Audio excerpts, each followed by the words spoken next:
सबसे पहले आती है सौर ऊर्जा। ऊर्जा के वैकल्पिक स्रोत में हम आज सौर ऊर्जा के बारे में बात करते हैं। बच्चों, सूर्य से हमें क्या क्या प्राप्त होता है? जैसा कि हमने बताया था कि ऊर्जा का जो मुख्य स्रोत है वो क्या होता है? सूर्य। मुख्य स्रोत होता है सूर्य, क्योंकि ये इसकी जो ऊर्जा है वो हमें अनंत काल तक मिलने वाली है और ये वैकल्पिक स्रोत के अंतर्गत आता है।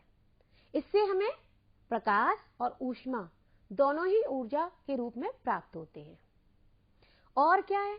ये जो ऊर्जा है वो असीमित है, कभी ना नष्ट होने वाली। ये हमें लगातार अनंत काल तक मिलती रहेगी। कौन सी ऊर्जा? सौर ऊर्जा, जो हमें सूर्य से प्राप्त होती है। और सूर्य से हमें प्राप्त होती है प्रकाश ऊर्जा और ऊष्मा, यानी कि ऊष्मीय ऊर्जा। तो ये दोनों ऊर्जा है वो हमें सूर्य से प्राप्त होती है। इस तरह से सूर्य से प्राप्त होने वाली ऊर्जा को हम सौर ऊर्जा कहते हैं। दिन के समय में सोलर पैनल की सहायता से हम विद्युत का उत्पादन करते हैं और उस ऊर्जा का प्रयोग हम अपने कार्य करने में करते हैं। जैसा कि आपको चित्र में दिख रहा है कि सूर्य से हम ऊर्जा प्राप्त करते हैं इन सोलर सेल, और सोलर सेल से मिलकर बने होते हैं हमारे सोलर पैनल, और ये यहां पर विद्युत मोटर दिखाई गई है। तो इस तरह से जो ऊर्जा है सूर्य की हमें विद्युत के रूप में प्राप्त होती है, फिर उससे हम कई सारे अपने कार्य करते हैं। सोलर पैनल के द्वारा हमें कुछ ऊष्मीय ऊर्जा भी प्राप्त होती है जिससे हम अपने भोजन पकाते हैं। तो इस तरह से सूर्य की ऊर्जा का हम कई तरह से उपयोग करते हैं। सूर्य की ऊर्जा यानी कि सौर ऊर्जा का पेड़ पौधे भी अपना भोजन बनाने में उपयोग करते हैं। ये सूर्य के प्रकाश की उपस्थिति में प्रकाश संश्लेषण क्रिया द्वारा अपना भोजन बनाते हैं, जैसा कि आपको यहाँ पे दिखाई दे रहा है। तो प्रकाश संश्लेषण की क्रिया से पौधे भी अपना भोजन सूर्य के प्रकाश की उपस्थिति में बनाते हैं। अब बच्चों, हम बात करते हैं कि सूर्य जो है उसकी जो ऊर्जा है सौर ऊर्जा, उसका उपयोग हम कैसे कैसे करते हैं, किन किन उपकरणों के मदद से हम उसका उपयोग कर पाते हैं और अपने कार्यों को पूर्ण कर पाते हैं। जैसा कि हमने यहां देख पा रहे हैं कि कृत्रिम उपग्रह, इसमें भी सौर ऊर्जा का उपयोग होता है। लेकिन कैसे? क्योंकि जो कृत्रिम उपग्रह होते हैं वो पृथ्वी के चारों ओर चक्कर लगाते हैं और वह सूर्य से मिलने वाली ऊर्जा से ही ऊर्जा ग्रहण करते हैं। सोलर पैनल के द्वारा वो सौर ऊर्जा को ग्रहण करते हैं और उनको जो कृत्रिम उपग्रह हैं उनको ऊर्जा लगातार मिलती रहती है और वो अपने कार्य को निरंतर करते रहते हैं। उसी तरह सोलर कुकर में ये भी सूर्य के द्वारा ऊष्मीय ऊर्जा को प्राप्त करते हैं और उसमें ऊष्मीय ऊर्जा एकत्रित हो जाती है। उस ऊर्जा का हम अपना भोजन बनाने में, भोजन को पकाने में उपयोग लाते हैं। जिस तरह से यहाँ पर ये मॉडल दिखाया गया है, ये आप देख पा रहे हैं कि ये है सोलर कुकर और ये है सीसा युक्त ढक्कन। इसका सबसे जो ऊपर वाला भाग है ये है सीसा युक्त ढक्कन है, यानी कि ये शीशे का बना है। और फिर उसके बाद एक और इसमें कांच लगा है नीचे। यहाँ पर पकाने वाले बर्तन है, भोजन को जहाँ पकाया जाता है, जिसमें आप भोजन रखोगे। ये हैंडल है इस बॉक्स का। तो इस तरह से जो सूर्य की ऊर्जा है वो यहाँ पर ये जो शीशा जो लगा हुआ है, ये ढक्कन, यहाँ से ऊष्मीय ऊर्जा के रूप में अंदर जाती है और फिर वहां पर ऊष्मा एकत्रित हो जाती है जो भोजन को हमारे पकाती है। इसी तरह से एक और दिया गया यहाँ पे सौर जल ऊष्मक। यहाँ पर भी सूर्य से प्राप्त ऊर्जा सोलर पैनल के द्वारा प्राप्त की जाती है, जो एक निश्चित क्रम में लगे हुए होते हैं। आप देख पा रहे हैं एक निश्चित क्रम में लगे हुए हैं।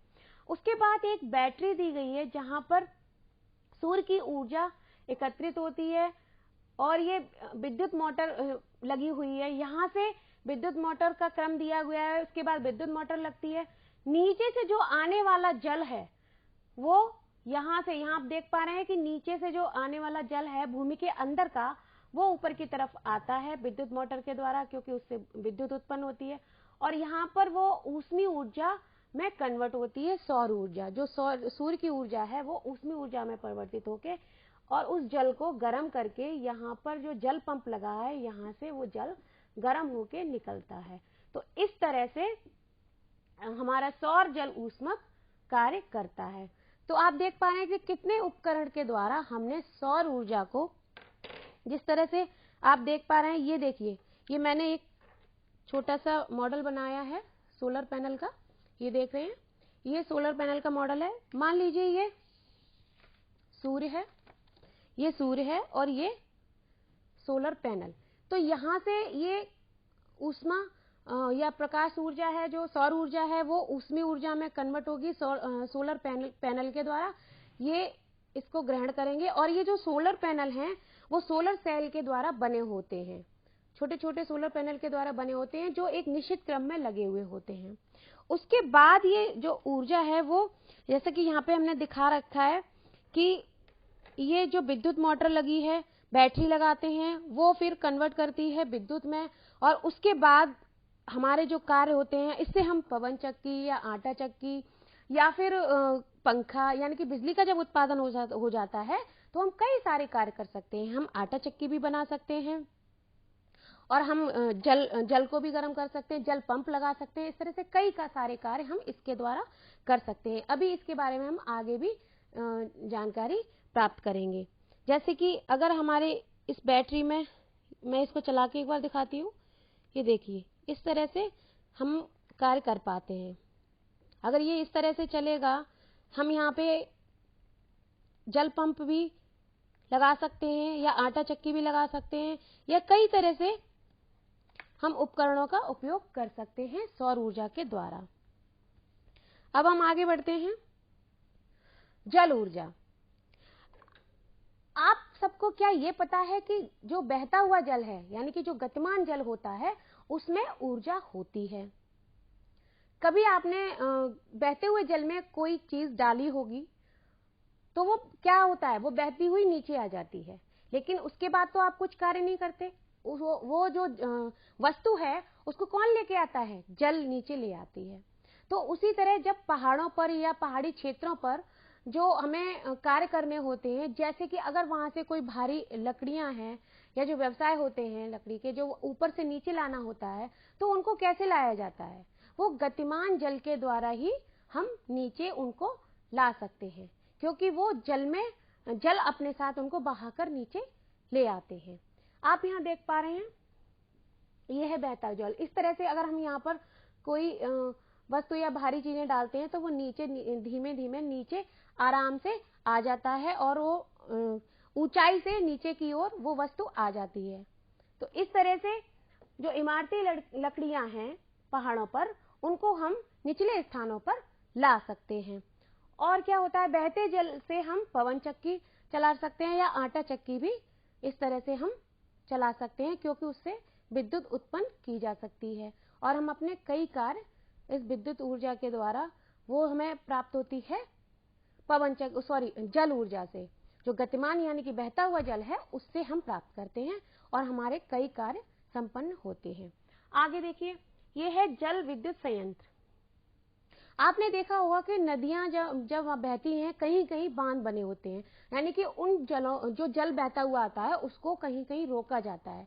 तो जहां पर ये जल रोका जाता है नदियों का, वो उनको हम बांध कहते हैं, यानी कि उनको उस जल को रोक कर रखा जाता है और उस जल का प्रयोग हम कई कार्यों में अपने करते हैं। तो वहां पर जल विद्युत संयंत्र भी लगे होते हैं। वो क्यों लगे होते हैं, उससे क्या होता है, जो बहता हुआ जल है उसको रोका जाता है।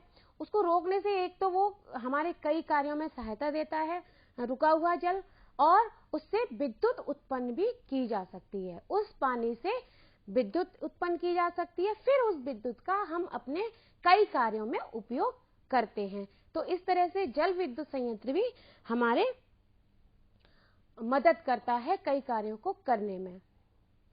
अब हम बात करते हैं पवन ऊर्जा। बच्चों, ये जो पवन ऊर्जा है उसका इस्तेमाल ज्यादातर उन क्षेत्रों में होता है जहां पर वर्ष भर बहुत तेजी से हवाएं चलती रहती हैं, वहीं इस पवन ऊर्जा का इस्तेमाल हो सकता है। वहां पर आप देख पा रहे हैं, जैसा कि चित्र में ये देखिए पवन चक्की बनी हुई है और जहां तेज हवाएं चलती हैं, जैसा कि चित्र में दिखाया जा रहा है, वहां पर तेज हवाएं चलती हैं और पवन चक्की का इस्तेमाल होता है। तो जैसे कि मैंने भी एक बनाई है, ये देखिए मॉडल, इस तरह से वहां चक्कियां जगह जगह लगी होती हैं जहां पर तेज हवाएं चलती हैं और उस तेज हवा का उपयोग, इस तरह से वहां लगी होती हैं पवन चक्कियां और उनको हम इस तरह से, जो तेज हवा होती है उसका उपयोग हम उनको चलाकर करते हैं। ये देखिए उनको चलाकर करते हैं। जब ये चलने लगती हैं तो इसके द्वारा हम अपने कई कार्य कर सकते हैं।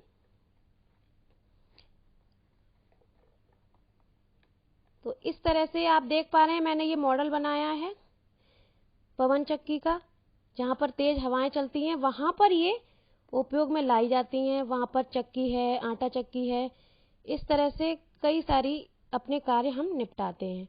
इसको मैं अभी 1 मिनट चला के दिखाती हूँ, आप देख लेंगे तो आपको समझ आ जाएगा। ये देखिए आपको दिखाई दे रही है, ठीक है। इस तरह से जहां तेज हवाएं चलती हैं वहां पर इस तरह से पवन चक्कियां चलती रहती हैं और जब वो पवन चक्की चलती हैं वहां की तेज हवाओं का उपयोग पवन ऊर्जा के रूप में करते हैं। तो जो पवन ऊर्जा होती है, इस तरह से चक्कियां चलाकर उन पवन ऊर्जाओं की जो उसको हम परिवर्तित कर देते हैं विद्युत ऊर्जा में और फिर उस विद्युत ऊर्जा का हम कई कार्यों को करने में अपने उपयोग करते हैं। कई तरह के कार्य होते हैं उससे, जैसे आटा की चक्की चलती है, जल पंप भी चल सकते हैं। तो इस तरह से हम विद्युत का उत्पादन करते हैं इन पवन चक्कियों की मदद से और ये हमारे कई कार्यों में मदद करते हैं।